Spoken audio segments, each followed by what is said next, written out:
night in a Game 2 loss. Let's show you in case you missed it because you were asleep early, watching something else. In which case, shame on you. This is Victor Wembanyama, must-see TV. And this was a scary moment, unfortunately, viewers had to witness as he gets tripped up in the paint, goes down hard, bangs his chin on the floor, runs off on his own power, but missed the remainder of the game and enters concussion protocol. So we go straight to the fourth quarter for the rest of the highlights. Without Wemby, the Spurs built up a fairly big lead.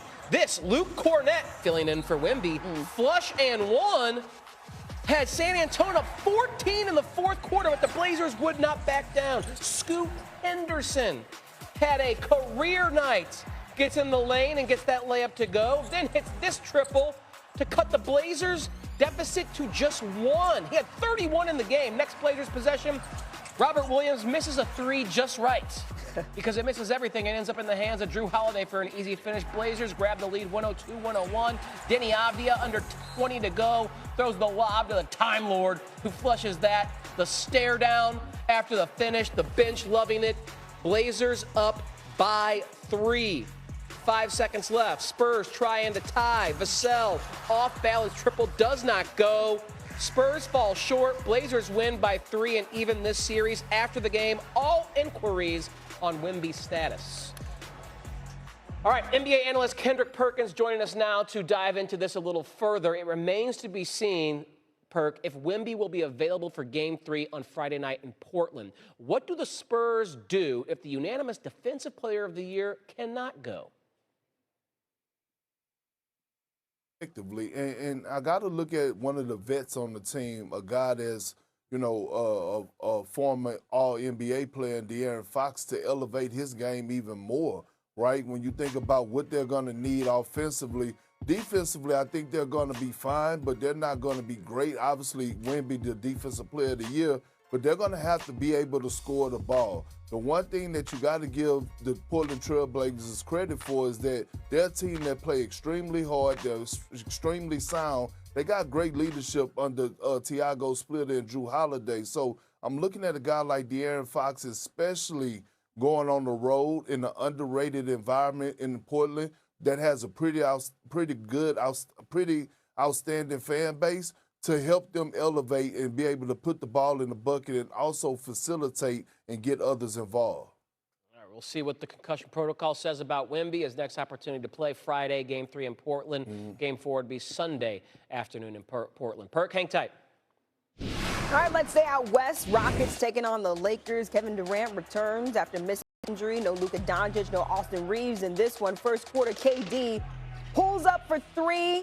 And that's all net, baby. Rockets up by 2. Over 3 minutes to play in the first quarter. KD again finds a spot, step back jumper. That's all net. 11 points in the first quarter for KD. Luke Kennard says, I want some too. Spins, pulls up for 3. Lakers up 7 going into the second quarter.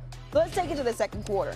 Lakers up by 10. LeBron James with a double jab. Knocks down the 3. Lakers trying to pull away with this one under 6 minutes to play in the second quarter. Marcus Smart finds DeAndre Ayton for the jam. 2 defenders on him, doesn't even matter. Goes up, throws it down right at the rim. Lakers now up by 15. Third quarter.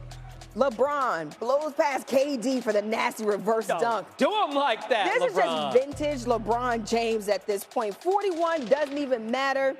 Age ain't nothing but a number, apparently, at this point. Fourth quarter, James attacks Jabari Smith Jr. Oh, young man.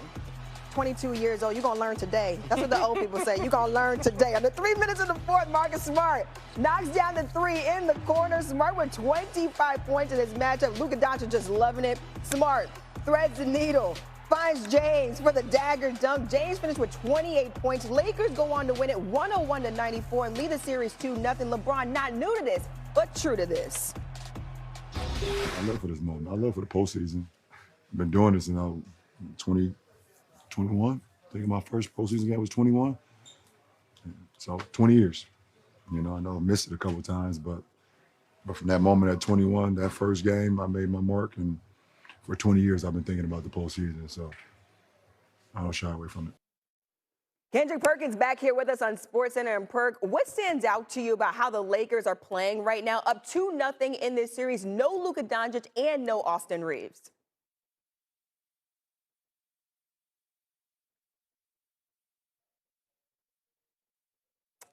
I think we're losing this. I think we lost the sound on you, Perk. Okay, I think we lost the sound on Perk real quick. Perk, can you talk to me one more time? Maybe we do have you. Yeah. There we go. There we go. Now I got you. Can I give the credit to a guy on the sideline by the name of J.J. Redick that is coaching his ass off, that is putting his team in position to be successful on both ends of the floor, that has a game plan defensively to make the Rockets shoot the ball because he know that they can't shoot, to double team Kevin Durant because he knows that Kevin Durant is not a great decision maker. Outside of that, offensively, he is putting his guys in position to be successful and maxing out guys. Luke Kennard has back-to-back 20-plus point games. Obviously, LeBron James has been doing his thing, which is expected. And then you have Marcus Smart. Not only is he scoring the ball at a high level, but the trust that they have in Marcus Smart to be another facilitator on the side of LeBron James. I'm watching Jackson Hayes. He's maxing out. He's doing his job and being a star in his role. When you look at the Lakers, they have their game plan. Guys are sticking to it, and J.J. Redick is getting the best out of each and every one of his guys, and this is why the Lakers have a 2-0 lead right now over the Rockets. Yeah, Lakers just winning the game on the margins with those players, Marcus Smart and Luke Kennard, being added to that roster. Kendrick. After 1 year, are some of the young guys, specifically Jabari Smith, that CC has brought up, did they make a mistake giving him the long-term contract extension?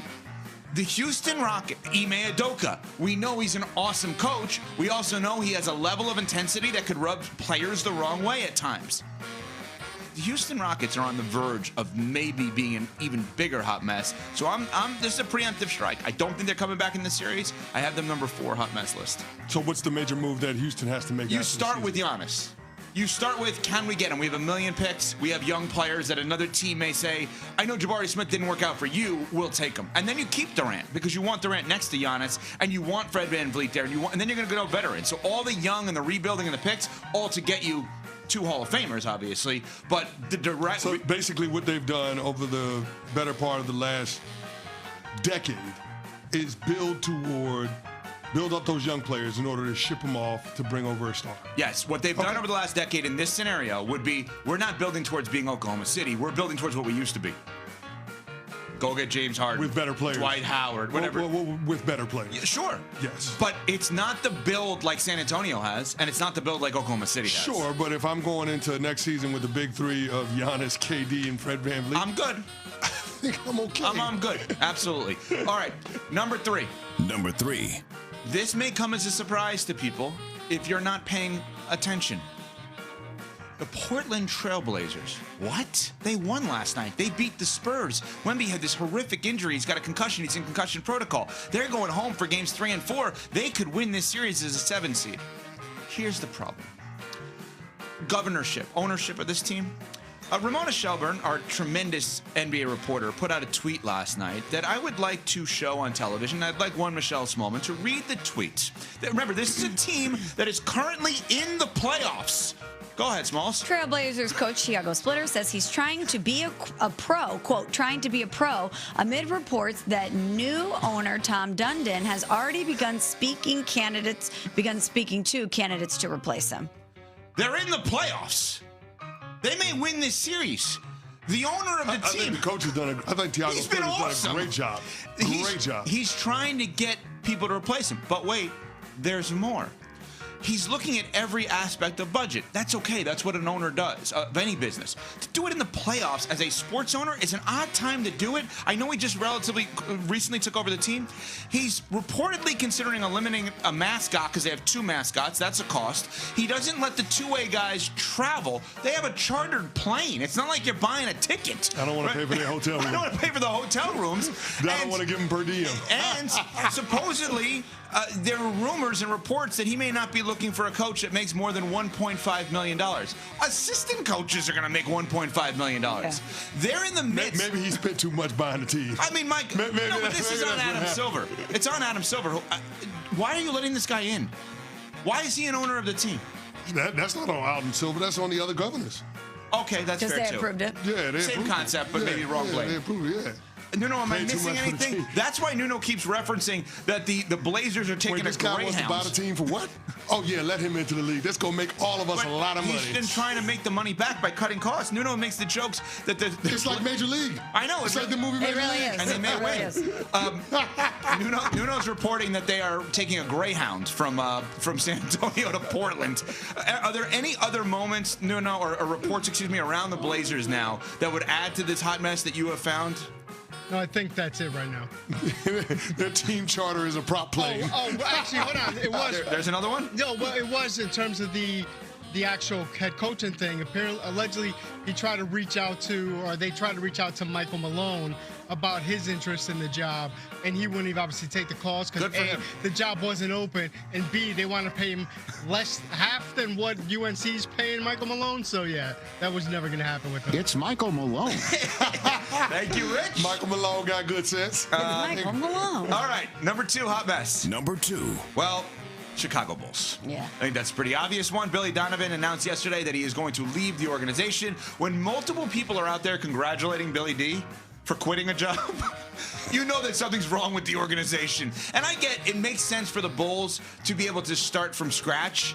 But in theory, you'd want to start from scratch with a guy like Billy Donovan running things. Why they didn't just say, Billy, here's how we want to keep you. You're in charge of everything. You pick the job. If you want to be team president and coach, so be it. If you want to just be the coach, pick the president. It's insane. He's a class act Hall of Fame coach. Billy D walks. Where he goes is fascinating because it does seem like he's going to go somewhere next. I will defend North Carolina. People ripping North Carolina. What do you think? They didn't ask him?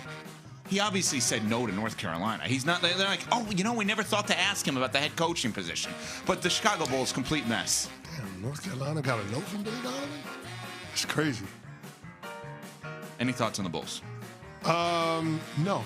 Okay, good. Are they one of the most irrelevant franchises in all of sports?